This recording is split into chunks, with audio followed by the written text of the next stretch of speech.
Alright everyone, this is Styx Hexenhammer. I'll be your Antichrist for the evening. Just joking there. We gotta talk about politics here. Specifically the impeachment issue, because this is the funniest shit that I've ever seen. Now, this is why politics is fun. Because the Democrats right now have blundered into the issue of impeachment, and it looks like it's a trap. Here's what I've thought. I've thought, in order for me to believe that Trump and Giuliani and these others don't really know what they're doing and they're actually getting caught with their pants down, I have to assume that they are very, very, very dumb. The problem with that is that there's a pattern of behavior that we've seen from them and from those around them that is in the other direction, which is that they actually play dumb, but they're being smart. And it's sort of an art of war thing. They pretend to be ignorant of the situation or how to defend themselves or what the hell they should be doing in order to get their enemy to try to press an advantage that they don't really have so that they can be destroyed. Pelosi comes out the other day. Very, very flowery, solemn speech about my constitution and all this bullshit that she doesn't even believe in, and then says, we are opening formal impeachment proceedings. Yes, something terribly wrong has happened, but now, of course, today she backtracks, which was obviously going to be the case after Trump responded, oh, well, we've got to have all the facts in. We've got to make sure we know what's going on, and we've got to proceed cautiously. The problem, Pelosi, is that you've just taken the far left of your party. They're already blazing. You pour kerosene on them, and then you take a step back and say, oh, well, I'm not so sure about this. They're going to go all in at this point because they want impeachment anyway. AOC and these others were already beginning to call her out. It pressured Pelosi to come forth and do this. She used as an excuse this Ukraine thing, which Trump had very helpfully supplied to the Democrats, even though at the center of it, this appears to be a case where a supposedly corrupt U.S. prosecutor or foreign prosecutor was canned at the behest of the Obama White House, essentially.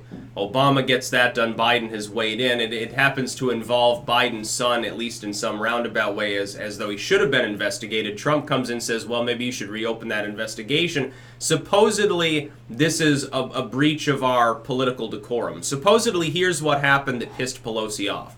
Trump had a call, and the transcript will be released, like, by the end of the week, I think he said. We'll have more than that. The full whistleblower report, I guess Trump is greenlighting releasing it, which might be why Pelosi backed off. Here's what apparently happened. Trump, President-elect Trump, he's gotten elected, but he hasn't taken the oath of office yet. It's not January 20th. He goes, and talks to the leader of Ukraine in a phone call, which will be fully released unredacted to the American people. Supposedly, again, that's Washington speak for it might happen, so don't hold your breath too much. Trump is more trustworthy than some politicians, but he still is a politician. Now that he's been elected and taken the oath of office, he's a politician. Comes out, he calls the leader of Ukraine, and he says, well, essentially that this investigation here, there's wrongdoing going on, maybe you should reopen an investigation and do your job. The fact that it's Joe Biden's son doesn't matter. It shouldn't be. Joe Biden's son, as far as I know, has never been in the White House or, in fact, held elected office, I believe. So how is it a political hatchet job? How is it asking for a political favor? Where's the Where's the crime, number one? There's no crime. And as it was being pointed out, Pelosi even got into this a little bit. Oh, there doesn't have to be a crime for there to be impeachment. It just has to be a breach of, political etiquette. That's not going to fly with the American public. The American public has come to understand the role of impeachment as relating to significant things, something that could harm the nation, something that's a crime in some manner. Like if the President of the United States accidentally ran someone over and then left the scene of an accident. The President of the United States was going out hunting and shot someone Dick Cheney style, only, they actually got, seriously injured because they weren't using birdshot. Something like that. The president took $10 million from Russia. The president took a bunch of money from Chinese slush funds and then repaid them in political kickbacks. So wait, that happened. We did impeach the dude, but he didn't get removed, and it was basically for him getting his dick sucked. Bubba Bill, interesting character. It's funny because we have all these instances of presidents doing things that are actually detrimental to the nation, like selling our economy down the river, starting wars based on credit and lies like Bush did, killing civilians overseas, tarnishing our reputation, harming our economy, doing all sorts of crazy shit. Trump repairs the economy, generally by all means is doing an okay job diplomatically, seems to be able to work with some of these difficult nations, and yet he gets crucified. I find that funny. The Democrats, though, have walked, it seems, into a trap. Because if they intend to hold... This is a formal impeachment proceedings. First you had a committee to look into whether to form informal proceedings.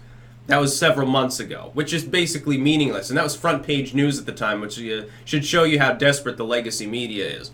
Then they had informal proceedings with Schiff and some of these others on both sides of the aisle, really, when you get the Romneys involved, both Senate and House, just generally talking about the possibility of impeachment proceedings.